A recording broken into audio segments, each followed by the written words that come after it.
often think about our parting at Windrise, you know. And now, almost in the blink of an eye, the final stop on your journey is just around the corner. Snezhnaya. The Tsaritsa's plans have continued to advance.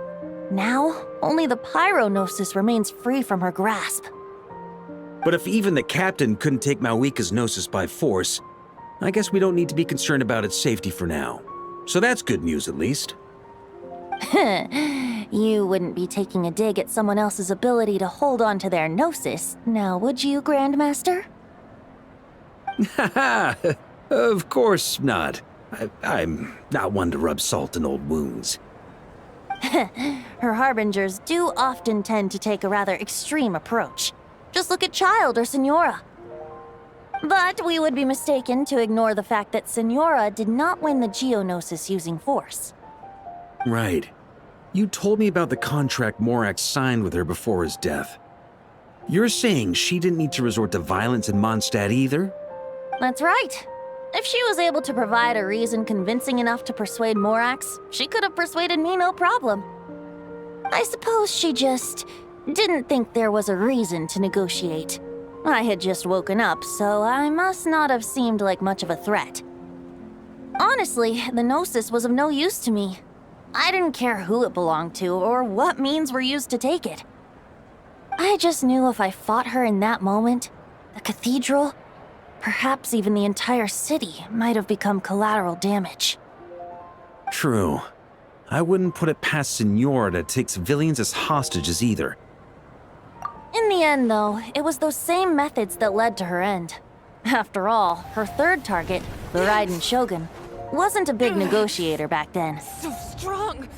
Perhaps Signora's success in Mondstadt and Liyue convinced her that she was a match for the Archon of any nation.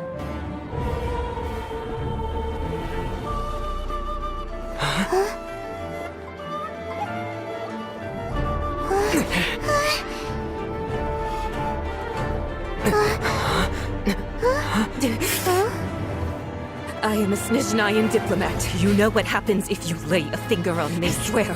If you strike me, I will make sure... The Fatui will make sure that your precious Inazuma... Stop! I order you! And you! Filthy rats! All of you!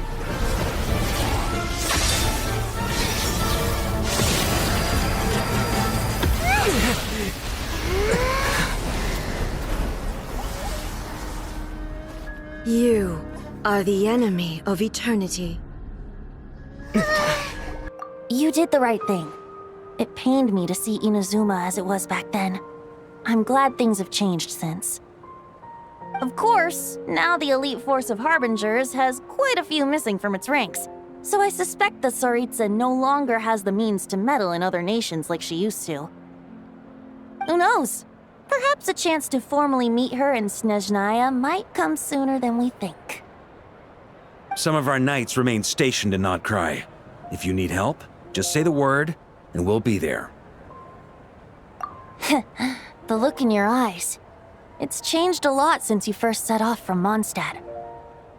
But my advice remains unchanged.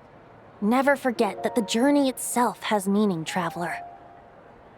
The birds of Tevat, the songs in the cities, the Tsaritsa, her Fatui and the monsters, they are all part of that journey. Perhaps earth-shaking truths and indescribable trials await you at the end. Just remember, there is more to life than that. All right, that's more than enough acting like a real Archon for one night. And still, not a sip of drink for dear old Venti at a time like this? You're no fun, Varka.